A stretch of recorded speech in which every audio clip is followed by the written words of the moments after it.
Hello, today I want to do a small video on precast wall systems and what it takes to get ready for us to put our walls on your lot. Traditionally, we do mostly foundations, basements, but we do the above grade house. So I'm going to go first over the basements and we'll touch on the above grade house. Traditionally, what you have is you have a hillside. To get a marker that'll work. You have a hillside you bought a piece of property on. We're located in Loudon, Tennessee. This is kind of central of Tennessee, or central of East Tennessee. We kind of got a lot of ups and downs, rivers and valleys, and hills and mountains. We're home to the Great Smoky Mountain National Park. That tells you kind of what our terrain is like here. So most lots you buy is going to have some sort of elevation deviation on them. So what happens is we end up doing a lot of basements for clients because of the terrain that they buy. So they bought this nice house and they got the street up here somewhere. Well, they want this house down on their lot.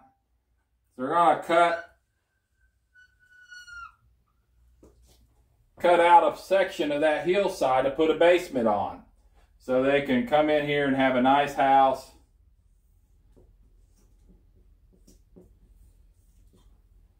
with that's their dream home. That's what they want. Nice house. My house looks a little funny. That's all right. I'm drawing it in a hurry. You know, this is what they want. They want to put their house on this lot. Well, it's conducive to having a main floor, maybe a second floor, and a basement. So what we're going to do, we're going to get rid of the house for a minute, because you don't just fly it in with a helicopter. You gotta bring this dude in and build it. All right. So what we had a hillside here. And we have your excavator, which we give you a book at signing of a contract, and we'll explain what your excavator needs to do. But your excavator here, he's going to cut you out a section of this hillside. Now this used to be the hillside. Now when you look at a 3D rendering, you'll see that does have sides. You've just taken a rectangle out of that hillside, kind of from the top. You got your hillside here. You bought that lot. Your excavator is going to come in and he's going to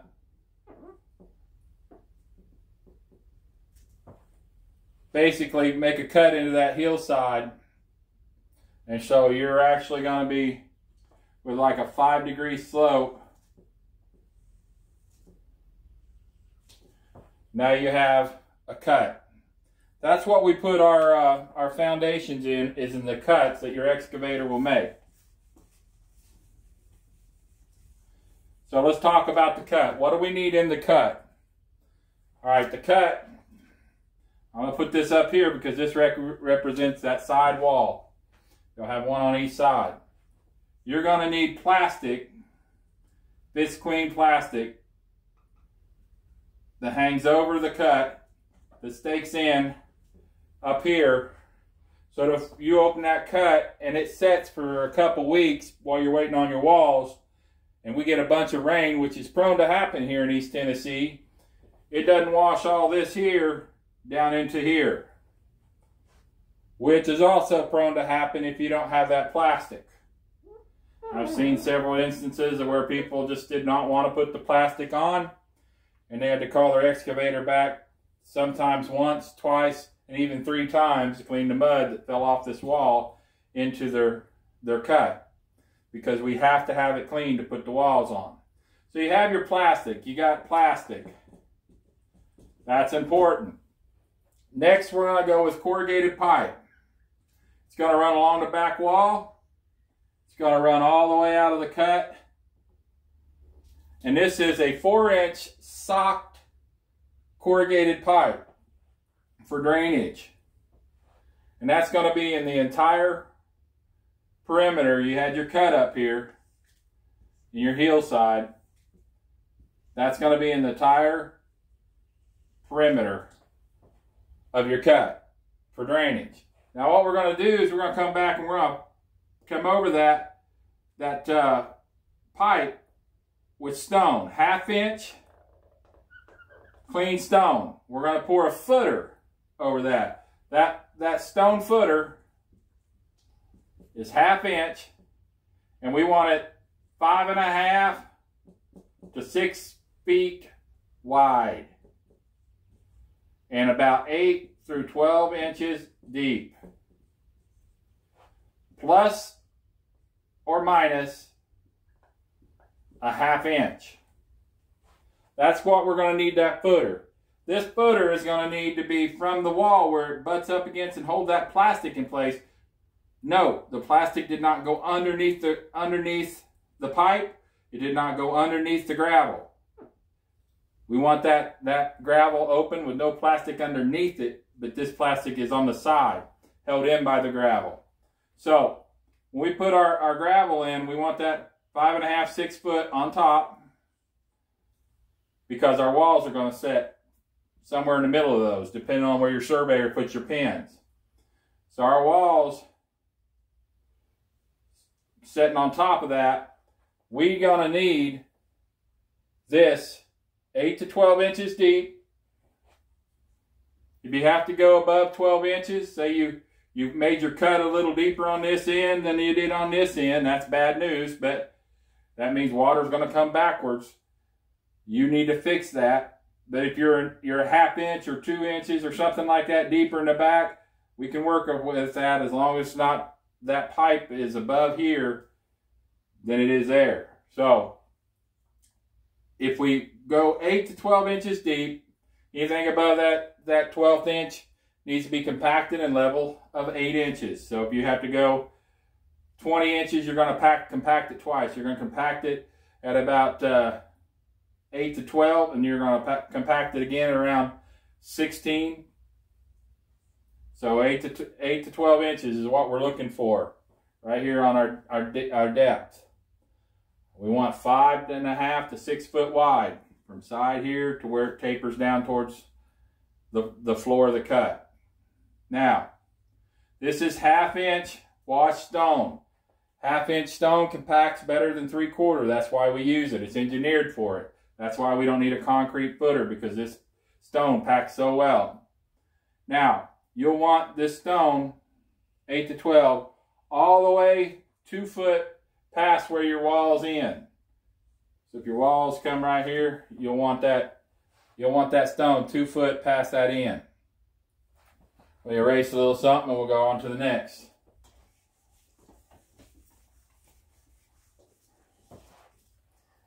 All right, so we've got an idea now what we got. We got our wall, we got our plastic, we got our pipe. We've got about 5.5 to 6 feet of this top edge of the 1/2 inch stone. It's been placed in between 8 and 12 inches deep. We got great drainage. Now, we need this plus or minus a 1/2 inch. You're going to have your excavator put grade on this, and if it's 1 inch high, he's going to rake some off. If it's 1 inch low, he's going to pull some up on. And we want it to be within a 1/2 inch. So when our set crew comes there and they go to get it really perfect, flat, screeded and compacted, then they don't have to be throwing a bunch of gravel or taking a bunch of gravel off. So it's important that your excavator knows when he puts this gravel in, when he finds his grade point, wherever it is along that footer, that from there it needs to be plus or minus this 1/2 inch. Okay? All right. So we've covered, you got your pipe that runs the perimeter. You've got your 1/2 inch stone that's going to set underneath the wall about 5.5 to 6 foot wide.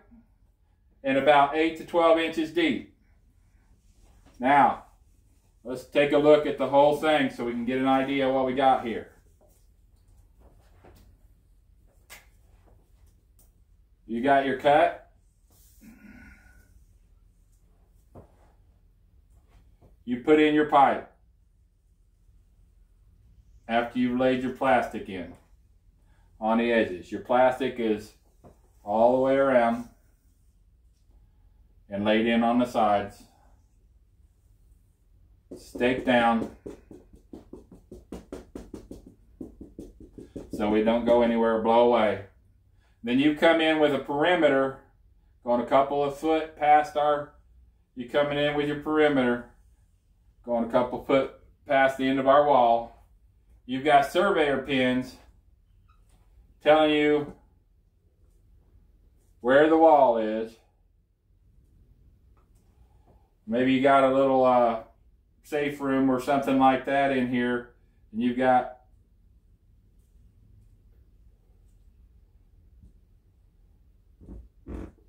let's make sure it's looking something somewhat square, right?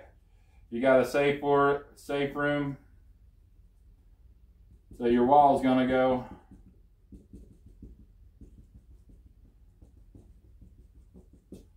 right there. Now, that's on a 3-sided wall. We also do 4-sided. You're going to do a 4-sided wall, and that wall is going to come up here. It's real simple. You just turn that, make your cut right there. So all this empty space here will be clean dirt on a 3-sided. On a 4-sided, you'll want to fill that in with 3/4 inch stone. Being careful not to blend the two stones. If we get 3/4 stone up on our footprint, it does not compact the same way, and it makes it hard to screed. And we will call your excavator back to clean that up.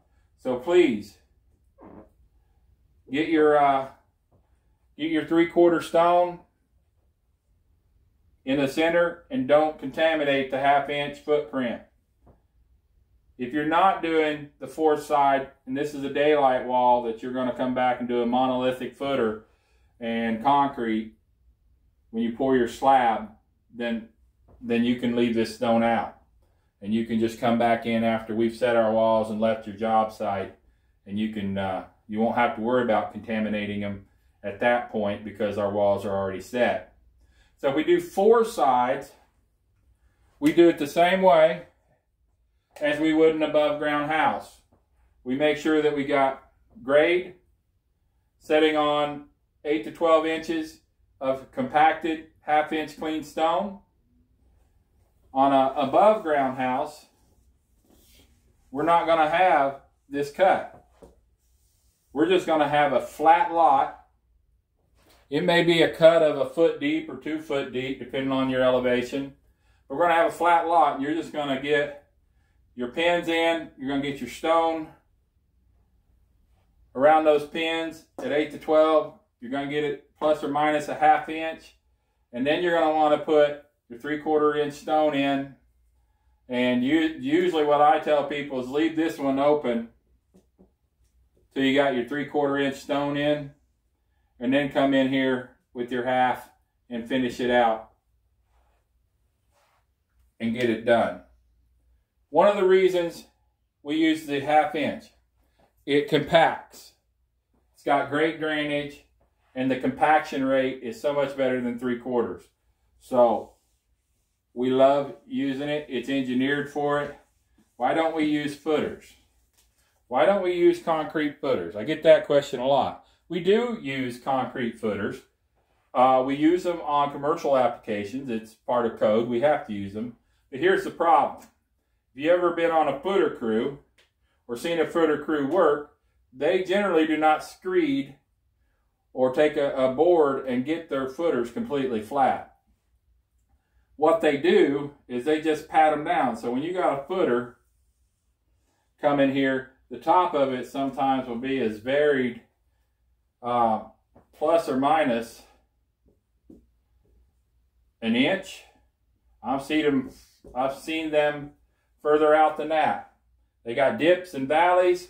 When you go to take an engineered straight wall like ours are and try to put our panel on that messed up footer, how do you think it's going to fit? It's not. So to combat that, we have to take extra steps, which is necessary in the commercial world, but just is more expensive for a homeowner or a builder of a residential project. I want to show you a couple things. If you got a footer, and that's a cross section of the footer, you got your banks here like they usually are, and you put our wall system on that footer. Everything's hunky-dory except right where these two meet.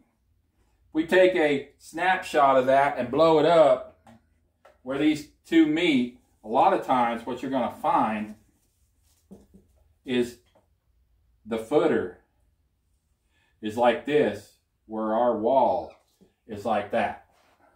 So our wall, 10.5 inches wide, going to have a very flat bottom. That footer is going to wave, and it may be a little higher on this side. What do you think is going to happen when our wall meets something that's higher on one side? You got one side up, one side down. It's going to make our wall want to lean. We don't want our walls to be leaning. We want them to be plumb and square. So what we have to do when we use concrete footers to match the base of our flat wall, we have to actually come in here on your footing, put some boards here, and we have to use a slick, wet grout that will flow underneath here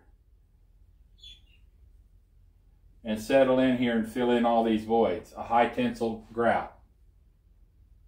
That's an extra step, it's extra time, and it's extra money.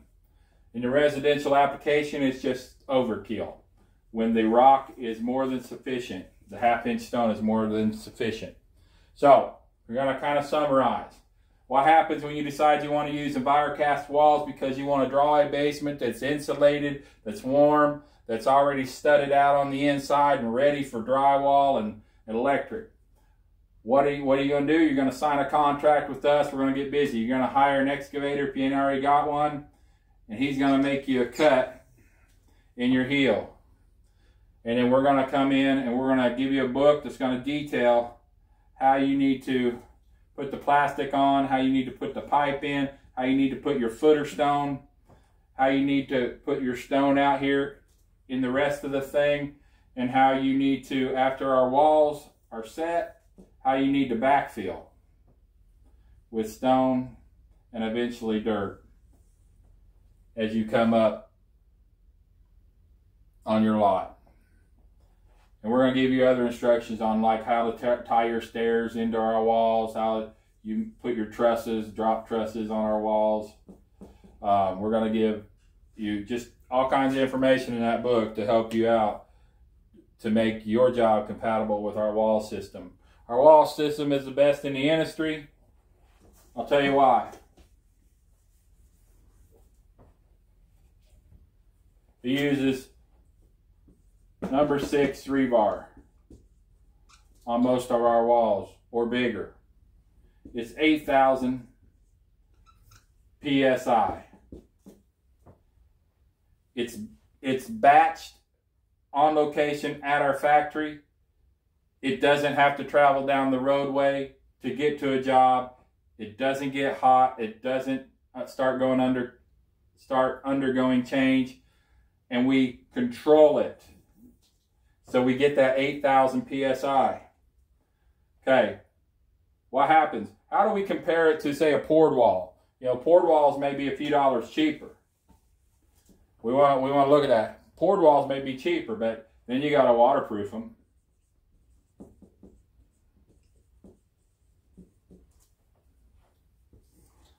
Our appearance is a natural stucco look. You can see their lines and their forms where they put in their panels. Looks like a bunch of crackers. So that don't look very good. And here's the big issue. I was a concrete truck driver. I drove a mixer for a long time, over 20 years in a mixer. So I know what I'm talking about when I say this. You order a 4,000 PSI concrete from the plant. Depending on how long it takes to get to your job, we're looking at concrete that's already starting to get hot. So if that concrete truck driver left the plant at a 5-inch lump, which is consistent to pouring a wall, it's kind of dry. It's going to cause some appearance issue called honeycombing. So they'll generally want it about a 6 to 8-inch lump. That means they're adding water, which means this 4,000 now is no longer a 4,000. When you take a 4,000, which is measured at a 4-inch slump, as it's engineered, 4 inches is going to give you that break at 4,000. You start putting all the water in it to get it to an 8-inch slump, then all of a sudden that 4,000 is about a 2,500 PSI.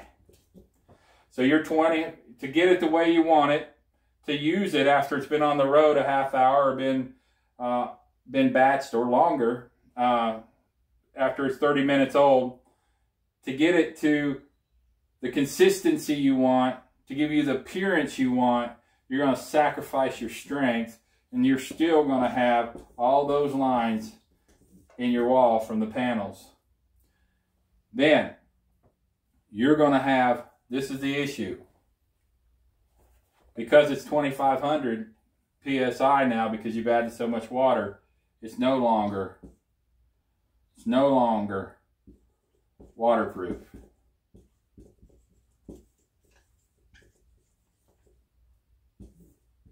So that wall is no longer waterproof. So you're going to have to waterproof it. So if you don't, you're going to fight moisture issues. So you're going to get what you thought was a 4,000, but it may be as little as, depending on how wet you pour it, how old it is, 2,500 PSI. So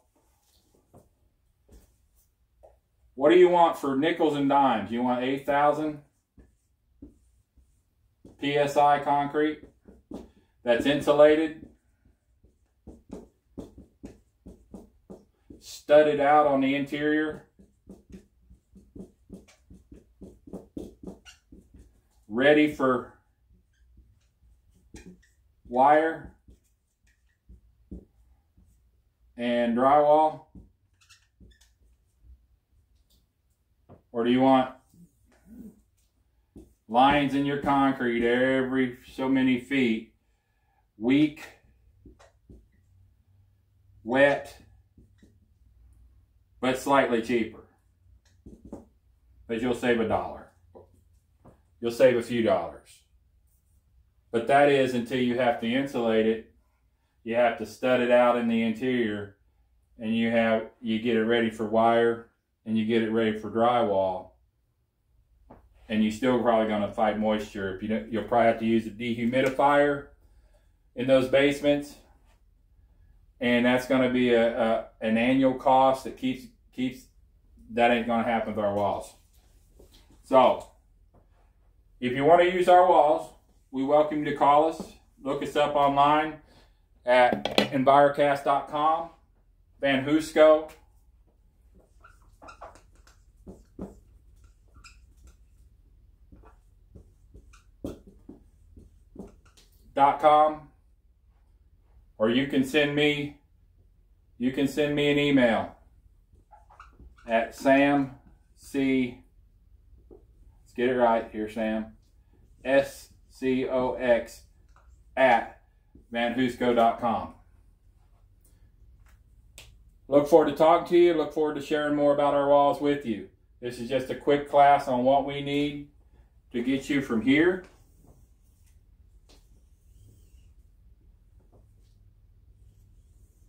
to having your walls set on your cut. Have a blessed day. If I can help you in any way, please get hold of me.